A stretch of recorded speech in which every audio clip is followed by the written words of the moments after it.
po mga sipit, yan o. Yan. Ito po pulaan. Yan o, kulay pula na. Bata pa lang o. Pulaan po yan mga sipit. Alagaan po natin dito from September to December. Ready to harvest na po yan. September to December. Ilang months noon? September, October, November, December. 3.5 months mga sipit. All goods na po to. 3.5 months. Ready to harvest na po itong mga sipit. Babalik na natin yung isa. Nawa ay mabilis kayo lumaki according to the will of God. Balikan natin sa ating palaisdaan. Ping! Ito naman po yung bulik na alimango. Yan o. Bulik. Yan, medyo marumi na. Bata pa lang ha. Yan o. If I'm not mistaken, tag 10 piso po yata kada isa yung singgelan. Kasi po nilagay po namin ito singgelan po, alos ganito na kalalaki yung alimango. Kaya medyo pricey po talaga. Pero sulit na sulit naman po yun mga sip. Kasi timing po sila sa mahal na presyo, which is December or January. Papasko tapos New Year. Grabe, sobrang mahal ng crabs nun mga sipit, ng mga seafoods. Kaya all goods. Ano, balik na natin to. Ayan.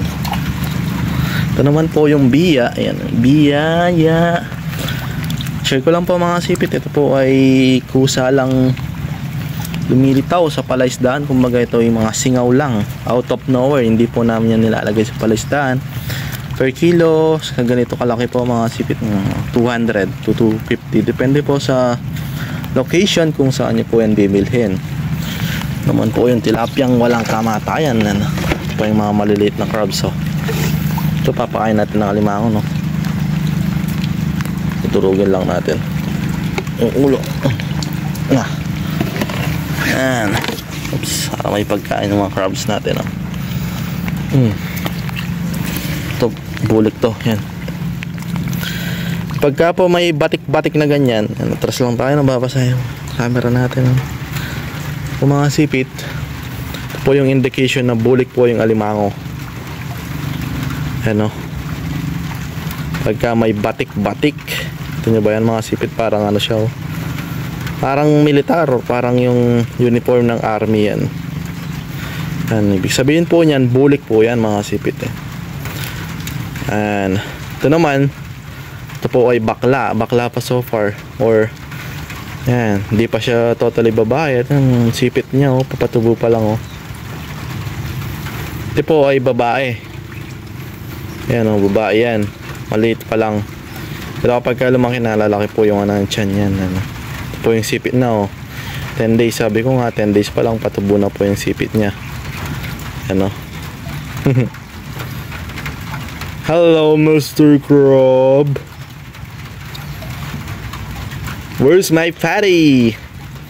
Andito sa kabila, wala pa siyang sipit o. Yan po yung mata ng crabs. And meron din po silang antena yan, pang detect po nila yan sa mga kalaban na mga kalaban nila sa ilalim ng tubig. Yan, oh. Dami yan tusok-tusok, no? 1, 2, 3, 4, 5, 6, 7, 8, 9, 10 including this one. 1, 2, 3, 4. So 14 including nitong apat na sa gitna. 1, 2, 3, 4. Ayan, 14 na patusok. And then meron siyang apat na galamay saka yung 2 sipit. Ilan nun? 10 including the sipit, mga sipit. Ayan, no? So ayan, balik na natin si Mr. Crab. Baka na-stress na siya. Ayan, no? Indication kapag kabulik yung batik-batik na natin. Ayan, papakita ko naman yung mga indication kapag kapulaan, no? Ito pulaan to mga sipit. Aliksi, oh. Yan po yung pulaan. Kan, kulay red. Ano? Kaya tinawag po na pulaan, kulay red na agad eh, oh. Di po natin yan madidinay, nasa kulay po talaga nila. Yan, Mr. Pula. Ayan, bata-bata pa to. Pero meron din po silang parang militar yan dito. Yung mga batik-batik din, oh. Kaso hindi kagaya sa bulik, mas marami sa bulik. And dito ano lang, minimal lang. Tsaka dito mas pino yung ano niya, yung kanyang likod. Sa bulik po kasi magaspang yung likod niya. Ito medyo pino, madulas. Yan mga sipit, yan mga indication, no?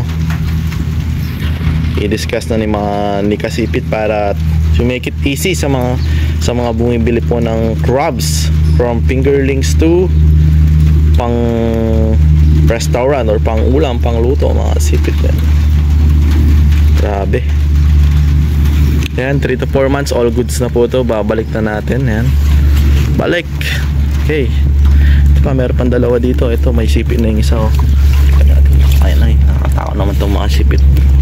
Uy, nasira yung galamay. Ito nga po pala yung bulik, yung sinasabi ko, yan, oh. Medyo magaspang po yung sa likod niya. Tsaka marami siyang batik-batik, yan, oh. Bulik, bye bye bulik. Ito naman po si Mr. Pula, yan, oh, may sipit na. Let's try to... Uy, grabe, nakakatakot po mga lit na to. And to, babae to. Babae yan, mga sipit. May sipit na, oh. May sipit niya, oh. Sabi, no, talim niya, no. Pag nadali ka niyan, sakit. Mas masakit pa sa breakup to, mga sipit.